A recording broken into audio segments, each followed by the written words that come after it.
अस्सलाम वालेकुम। ठीक है, तो आगे बढ़ते हैं with the topic of vectors. सही है।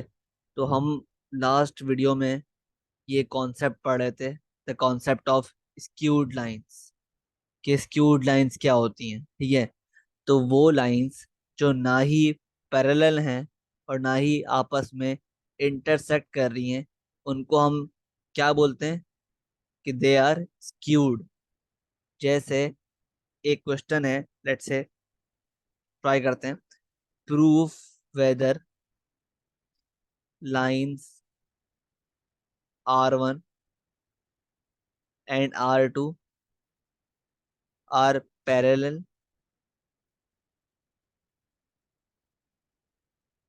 intersecting और skewed। सही है। ठीक है। तो या तो लाइन आपके पास जो है वो पैरेलल होगी, या तो वो इंटरसेक्ट कर रही होगी, या फिर वो इस कैटेगरी में यानी in the category of skewed lie कर रही होगी। तो लेट्स फाइंड आउट। तो हमारे पास दो लाइंस हैं, क्वेश्चन में गिवन है। R1 दिया हुआ है उसने, बराबर है 2 - 1 4 प्लस लैम्डा 1 - 1 - 1। और R2 गिवन है -2 2 1 प्लस म्यू -2 1 1। ठीक है।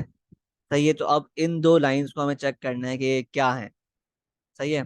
तो भाई किस तरह चेक करेंगे? पहले हम चेक करते हैं क्या ये लाइंस आपस में पैरेलल हैं। तो उसके लिए हम क्या करते हैं? उसके लिए हम चेक करते हैं दोनों लाइंस के डायरेक्शनल वेक्टर्स। तो आप खुद देख लो भाई। R1 का जो डायरेक्शनल वेक्टर है क्या है?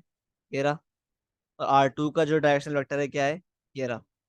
तो आपको बताओ, क्या ये दोनों डायरेक्शनल वेक्टर्स एक ही रेशो में हैं? मतलब क्या मैं अगर R2 में से कोई कॉमन निकालूं, कुछ भी कॉमन निकालूं, तो मेरे पास R1 का डायरेक्शनल वेक्टर वेक्टर बनेगा? तो जाहिर सी बात है, क्योंकि आपको देखो यहाँ पर आपके पास अगर मैं लेट से -1 कॉमन निकालता हूँ फ्रॉम R2 डायरेक्शनल वेक्टर, तो मेरे पास कहीं से भी ये नहीं बन रहा। सही है। तो इवन कि मैं कुछ भी कॉमन निकालूं इसमें से R2 के डायरेक्शनल वेक्टर में से, तो मेरे पास किसी भी तरीके से R1 का डायरेक्शनल वेक्टर नहीं बन रहा। तो वी विल से, क्योंकि हमारे पास दोनों लाइंस के directional vectors in the same ratio नहीं है, तो वी विल से के lines are not parallel. Based on the directional vector हमने जज कर लिया कि ये जो लाइंस हैं दे आर नॉट पैरेलल। सही है। अब चेक करते हैं कि लाइंस क्या इंटरसेक्ट कर रही हैं। अब ये चेक करते हैं। तो ये चेक करने के लिए हमें बेसिकली R1 हो गया हमारे पास 2 प्लस लैम्डा -1 प्लस लैम्डा और 4 - लैम्डा। ठीक है। और R2 हो गया -2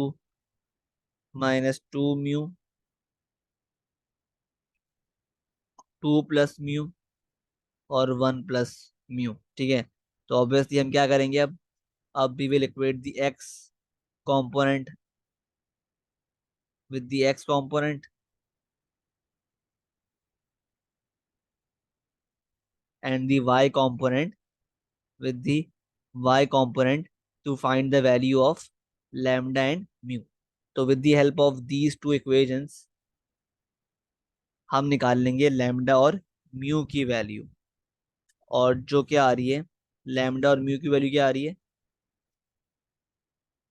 आपके पास? लैम्डा आ रहा है 2/3 और म्यू आ रहा है -7/3। ठीक है। वंस मेरे पास लैम्डा और म्यू की वैल्यू आ गई, अब इस इन वैल्यूज को आप जेड कंपोनेंट की इक्वेशन में पुट कर दोगे। सही है। तो बताओ मेरे पास जो जेड कंपोनेंट की इक्वेशन है क्या बन रही है? 4 - लैम्डा = 1 + म्यू। तो इसको आप पुट कर दो। 4 - 2/3 = 1 + -7/3। तो अब मुझे बताओ क्या left hand side right hand side के बराबर है? चेक कर लेते हैं। 4 - 2/3 क्या होता है? 10/3। और 1 - 7/3 क्या होता है?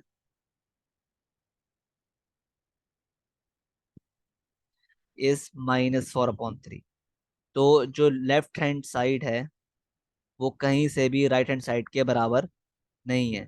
तो क्योंकि हमारे पास left hand side right hand side के बराबर नहीं है, तो we will say since left hand side is not equal to right hand side, इसका मतलब है कि लाइंस आर नॉट इंटरसेक्टिंग। ठीक है। तो अब हमने डिसाइड कर लिया भाई कि लाइंस पैरेलल भी नहीं है और इंटरसेक्ट भी नहीं कर रही। तो हम लिखेंगे क्या? Since lines are neither parallel nor intersecting, thus they are skewed।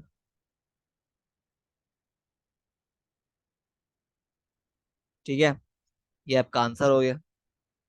I hope ये कॉन्सेप्ट भी क्लियर है। आगे बढ़ते हैं टुवर्ड्स दी 27th कॉन्सेप्ट, जो है एंगल बिटवीन इंटरसेक्टिंग लाइंस। ठीक है। तो ये फॉर्मूला है बेसिकली। जाहिर सी बात है, लाइंस जो हैं, अगर दो लाइंस आपस में इंटरसेक्ट कर रही हैं तो उनके दरमियान बीच में एक एंगल फॉर्म हो रहा है ना, एक एंगल फॉर्म हो रहा है। सही है। तो ये एंगल निकालने के लिए हम कौन सा फॉर्मूला अप्लाई करते हैं, ये चेक करना है हमें। सही है।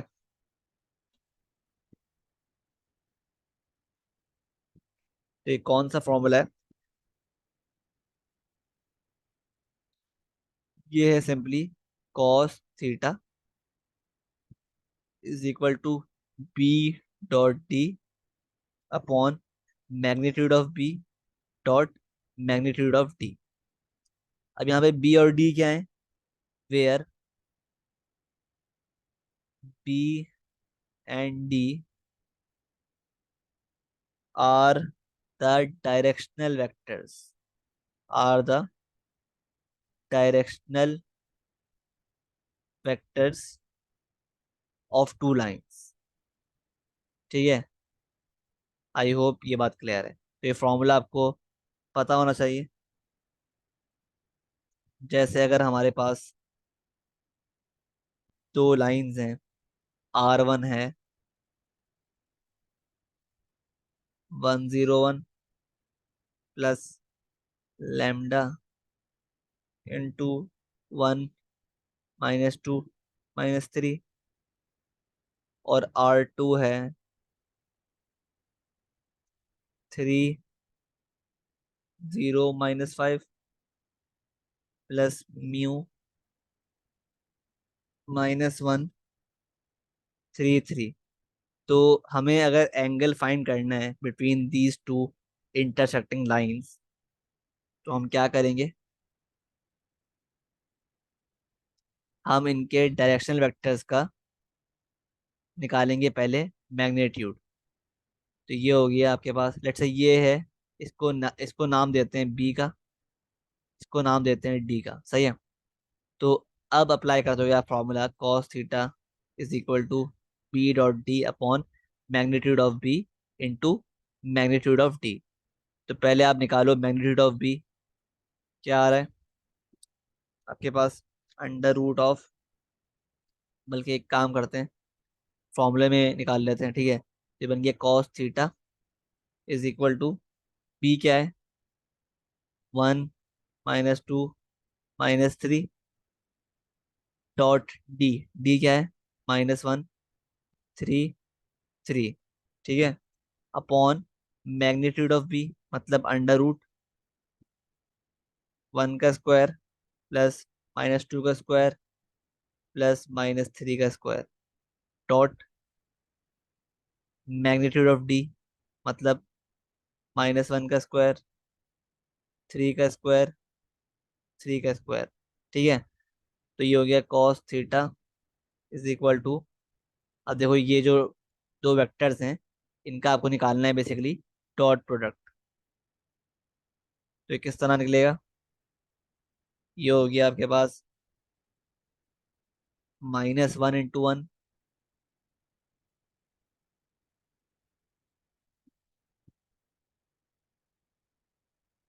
प्लस -2 × 3 प्लस -3 × 3 अपॉन, नीचे आ गया under root 1 + 4 + 9 dot under root 1 + 9 + 9, ठीक है। तो ये हो गया आपके पास cos theta is equal to -1 -6 -9 upon under root 14 dot under root 19, ठीक है। तो ये बन गया cos theta, sorry, theta theta is equal to cos inverse -16